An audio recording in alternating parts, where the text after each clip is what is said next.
Everyone welcome to my channel Aslam coding. हमारा जो topic रहेगा numbers loops and logic and patterns will सी।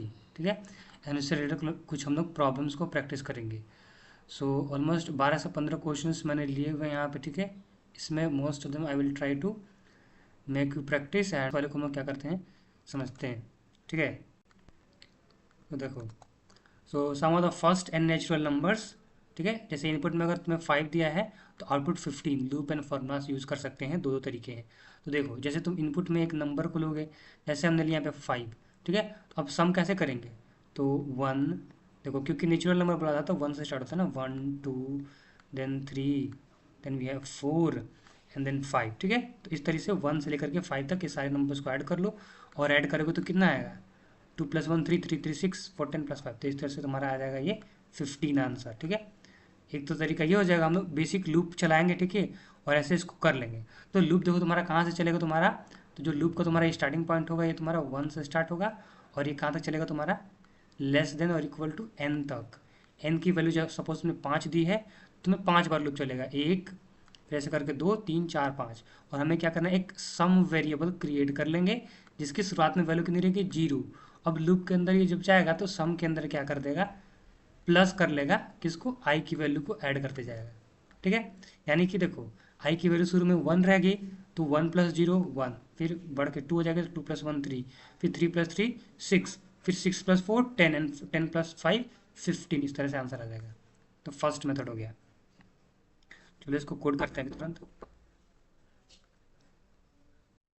और देखो इसका जो दूसरा मेथड है, तुम सबने ऑलरेडी एक लोअर क्लासेस में अपने स्कूल टाइम्स में एक मैथ्स का वेरी मतलब काफ़ी कॉमन फॉर्मूला तुम पढ़ा होगा, like sum of n natural numbers कैसे निकालते हैं?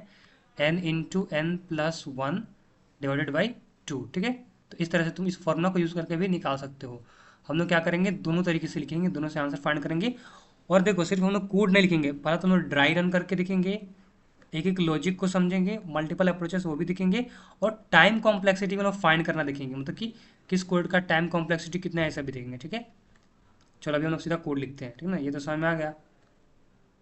तो एक फाइल क्रिएट कर लेते हैं सम नाम करके, sum.cpp। तो यहाँ पे सबसे पहले हम लोग बेसिक कोड्स को तो कॉपी कर लेते हैं यहाँ से, इतना तो सबको पता होता है। तो हमने क्या क्या है, standard C plus plus library को इंक्लूड कर लिया, यूजिंग नेम्स स्पेस स्टैंडर्ड, और मेन फंक्शन के अंदर आ जाओ। अब सबसे पहले तुम्हें एक नंबर को इनपुट करना है, तो n हो गया हमारा। ठीक है, और यहाँ पे मैसेज दे दो कि इनपुट नंबर। ठीक है, जो तुम्हें नंबर इनपुट करना है, तो ये हो जाएगा तुम्हारा यहाँ पे नंबर। फिर ले लो उस नंबर को। अब हमने क्या बोला था कि फॉर लूप कितना चलाओगे, i = 1 से i <= n i plus plus, मतलब कि और यहाँ पे एक सम वेरिएबल भी क्रिएट कर लो, जो शुरू में तुम्हारी सम की वैल्यू है वो है 0। अब ये 1 से स्टार्ट होगा, जैसे 5 है तो 1 से लेके 5 तक। और तुम्हें क्या करना है, सम प्लस = आई, सम के अंदर आई की वैल्यू को ऐड करते जाना। जब हो जाएगा फाइनली तो लास्ट में तुम ऐसे सी आउट कर दोगे क्या, कि सम = जो भी आएगा तुम्हारा सम वेरिएबल, इस तरह से प्रिंट करा दोगे। ठीक है, तो ये तुम्हारा हो गया एक प्रोग्राम। ठीक है, अभी चलो इसको रन करा लेते हैं फटाक से। Run the code. कोड हमारा रन हो रहा है। ठीक है, तो इनपुट नंबर सपोज हमने दिया यहाँ पे 5, तो सम इज़ 15। ठीक है ना, इस तरह से आ गया। दोबारा एक बार रन करके देख लेते हैं। ठीक है, सपोज हमने दिया यहाँ पे 6, तो सम इज़ 21। ठीक ना, तो एक तरीका तो ये हो गया। अब अगर इस कोड की तुम टाइम कॉम्प्लेक्सिटी की बात करोगे, तो ये जो कोड हमारा है मेनली i = 1 से n तक चल रहा है। ठीक है, तो इसकी जो टाइम कॉम्प्लेक्सिटी हो जाएगी ऑर्डर ऑफ n हो जाएगी।